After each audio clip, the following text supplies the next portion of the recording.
Hello, everybody. This is Duststorm again. And I'm sitting down with the one and only Randy Pitchford from Gearbox Software. There's actually a few Randy Pitchfords. I'm the second. My father's the first. My son's the third. So I'm not quite the one and only, but... Well, you're the one and only from Gearbox. That's, you know what? You make a good point. You make a good point. That condition, yes. And that's the one that's important right now. So not to me, but okay. But little known fact is you were part of Gearbox a long time ago when you guys used to work on Halo. We did the PC version of Halo Combat Evolved. That's right. Yeah, and that was where I got my start with Halo. Awesome. I'm a very big Gearbox fan. Well, I love Borderlands. I love Halo. So awesome. With the announcement of Halo, the Master Chief Collection coming out, isn't that I'm awesome? sure there's a little feels going on right now. I love that. That's so great. I love the Halo games. The first Halo was groundbreaking. I thought Halo 3 was brilliant. Halo 2 was pushed the bar forward in multiplayer a lot. It was a privilege to work on the franchise, and it was our team at Gearbox Software that wrote the network software that allowed Halo to be played on the internet for the first time. That's pretty cool. And it was a lot of fun. It was challenging too. The original Halo game was initially designed as a sort of deterministic and synchronous simulation, and we wanted to play it on the internet, which is very asynchronous, and right. If you're deterministic and anything goes wrong, everything falls apart, right? So we had to make it non-deterministic and deal with things like packet loss and packets coming out of order and low latency and all of those things you deal with in the real world of the internet. And it was a lot of fun and very challenging, very stimulating to solve those problems. And the team that worked on those problems, they're actually the guys that are behind our online infrastructure today, and they've grown so much and learned so much, starting from those early experiences with the Halo netcode. That's pretty cool. Yeah. How was that when you got the call to work on Halo, work on this big new project? What was kind of the thoughts that were going through your head about working on this new first-person shooter? I was up talking to Microsoft about some other things we ended up doing with them, and they asked me, so what do you think of Halo? And I'm like, I love Halo, and I'm like, hey, and I asked them, when are we going to get our PC version? Because that's the platform it was originally announced for. Right, on the Mac. And they're like, yeah, well, about that.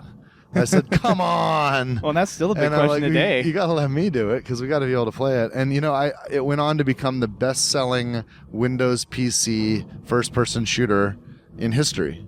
I remember even a few years ago, I was still able to do that query on, the MPD database. And it was the best-selling first-person shooter on PC. That's ever. Amazing. Yeah, that's wild. And then Halo 2 and Halo 2 Vista came out a little bit later. Yeah, we had nothing to do with that. That was a Microsoft internal project. But yeah, that was cool. What was kind of one of your favorite memories working on Halo PC and just seeing that end result come out and see it hit the #1 first-person shooter? The first time we got Banshees working in multiplayer, because Halo on Xbox you couldn't play a Banshee and you couldn't fly around in multiplayer. So when we started flying around in Banshees in multiplayer, oh man, there were some levels that we built that were just specifically designed to exploit that. Yeah, like Geophobia. Yeah, the giant bridge. Yeah, that was so good. That's a favorite one for a lot of PC players. Yeah, that's a great map. Yeah, big Banshee battles going on there. Yeah, that's good stuff. Is Halo something that just is kind of still a driver kind of for innovation, or are you more moved on to the Borderlands stuff and trying to pull from other sources as well? We haven't worked on Halo since 2002 or 2003, or I don't remember when we stopped working on it, but it was fun, and it was really fun to play in that space, and it was fun to add something to it, and but yeah, obviously we love everything we do, but we tend to always be future focused, and we're always trying to invent and create new things. And after we did Halo, we then created the Brothers in Arms franchise, and we released several games in that series, and we still have that going. And then we created the Borderlands franchise, and we've released some things in that series, and we have some new things going on, and we're working on all the franchises that we have and we've already created, and we're trying to create new things as well. So what's kind of the feeling that you have behind the Master Chief Collection? Is it something that it's cool to see Halo make a comeback with the original game that you helped work on? I think it's a really compelling package. I can't wait to get it. I'm psyched that exists. I wish more folks would take the risk to invest in keeping our favorite games alive and bringing them forward in the next generation. There's some folks that I have a lot of respect for too that are working on that project, including Max Hoberman and his team down at Certain Affinity. They're down in Austin, Texas. Those, Max was like he had I think he ran the multiplayer group or on the online group or something at Bungie for many years before he started his own studio down in Austin, and he had a lot to do with the Halo franchise even after he started his studio. And he and his guys are really sharp, and they're doing some awesome stuff. So I'm glad to see their work. I think most of their work is in the remastered version of Halo 2. But there's a lot of. I don't know. I'm not close enough to the project to know all the details of who's doing what. And I'm sure there's lots of really talented and amazing developers that are having a great time in that space, as we did when we played in it. But it's awesome that they're doing that, and I'm looking forward to it. And man, what a compelling package, right? And I don't know what the price point's going to be, but assuming it's just a regular priced it's game, $60 for the whole thing. That's insane. And there's 4,000 gamer points that I can get gamer score in there by playing through it and all. That's insane. That's awesome. It's ridiculous. To wrap things up, what has been your most favorite Halo moment playing throughout all the games? Oh, in the game or in the development experience? Why don't we do both? Okay, well, in the game, I was playing Halo 3 with Mikey Newman and I think Christy and I can't remember. I think my son was in. Oh yeah, it was my son.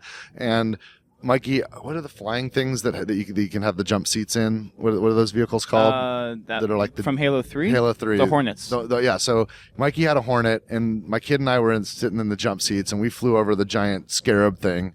And he flies over and hovers, and we just ditch out, and we go in there, and we're killing everybody. And he's like, he's like shooting from above, and total Die Hard moment. Like we trigger the thing to blow, and he's hovering with the Hornet right behind the Scarab, and we both jump out the back like freaking Bruce Willis off the building as the Scarab's blowing up, and both perfectly mount the jump seats in midair. It was one of those like amazing, and this was like the on first playthrough.